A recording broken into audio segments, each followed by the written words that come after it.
We're here at the Amsterdam Central Station. We're going to Germany after Amsterdam, and it's a night train, and they call it an EN train, which is Euro night trains. Now your options are to get a seat or a sleeper, depending on how long your train ride is. Ours is about 12-hour train ride. We scanned our tickets before we came into the train station.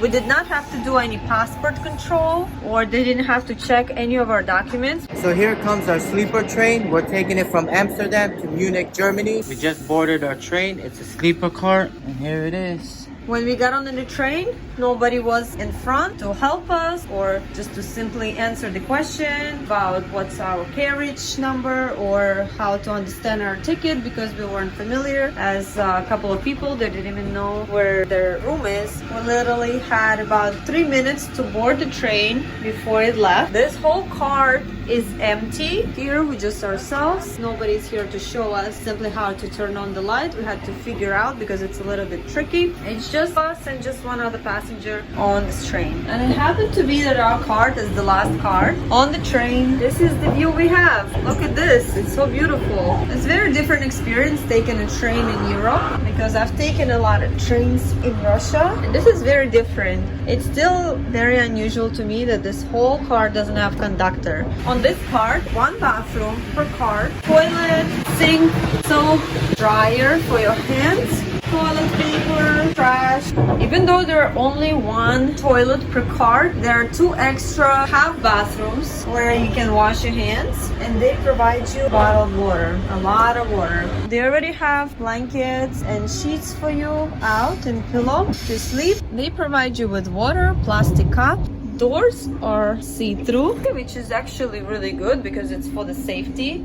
This is what the sleeper train looks like. And as you can see here in the rooms, it sleeps 6 people. There is a stairs that go up to your bed, and this stairs you can remove and place it right over here. Rooms look very clean and nice. And here you can control your temperature, and if you need service for a service attendant, this is the button for that. And these are light switches here for each bunk, and here's some storage, and up there is storage too, and you can put other stuff here like your pouches or your wallets, and you can also store stuff underneath your bunk. And here you have a garbage pail.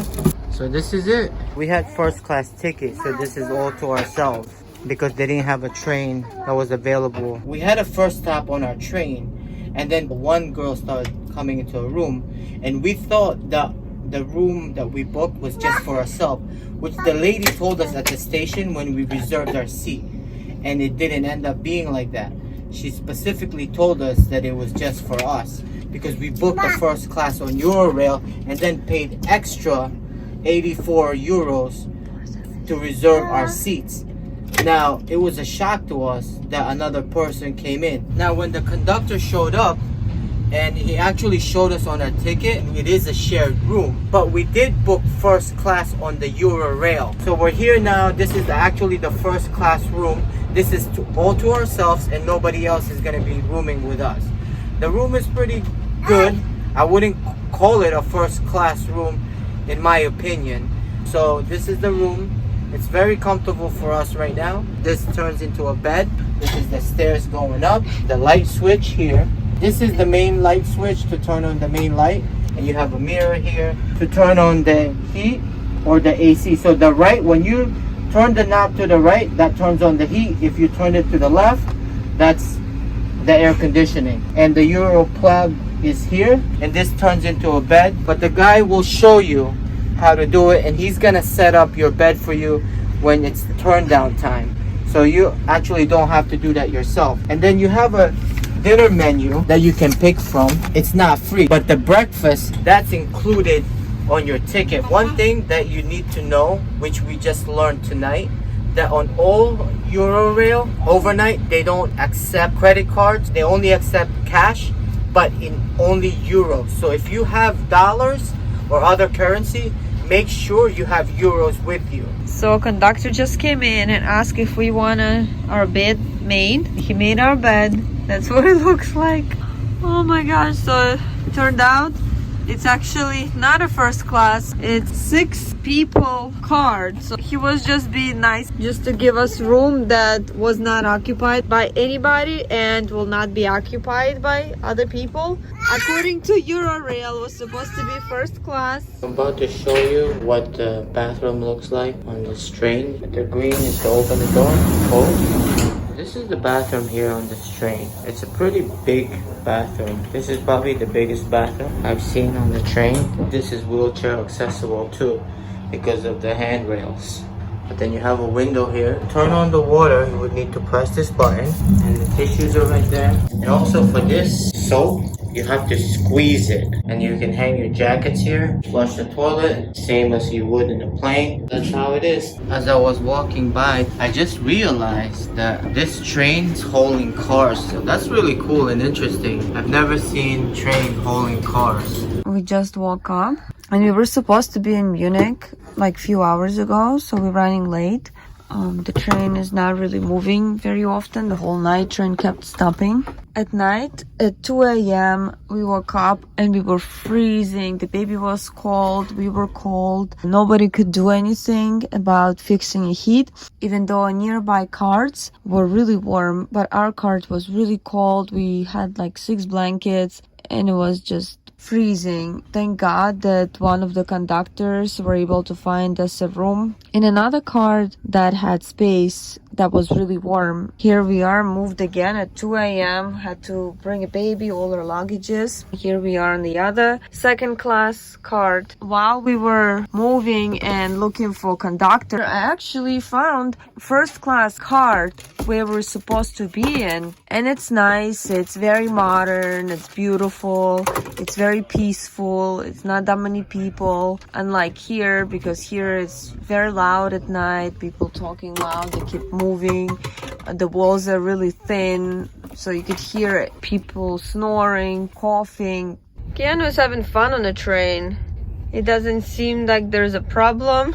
He doesn't remember that we had to move at 2 a.m. to different rooms. It's fun for him, right, Keanu? Baba.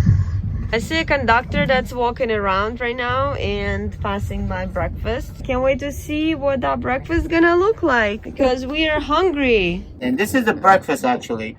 And this is, they call this a breakfast. Bread and butter and tea and coffee. So that's a breakfast, a lot of bread. How are you liking the experience on European train, second class? My expectations were really high about European rails. I was kind of let down because I didn't expect this because of Europe.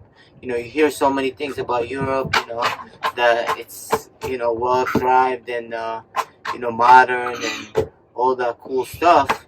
But I'm shocked because this car looks like in the 80s and still stuck behind there. This is a third class overnight cabin on this train. So it comes with this 6 seats. I would think it's actually better than the second class, the one that with 6 people, because this seems pretty comfortable. Those chairs very soft, very nice. So I honestly think this one is better than second class. We're at the end of our journey from Amsterdam to Munich, Germany, and we're here now at the station. We just arrived in Munich, Germany at the HBF station. Most of the trains in Europe look like this. Lucy and Keanu and I are heading out of the platform to go to the terminal to book our next train for Rome. It's really cool, very interesting. I like that every single place we go in the train terminals are very different from one another, and it has kind of different characters, so which is cool to see and experience. Barely any English signs here. That's one thing you have to take in consideration. You got to really ask people,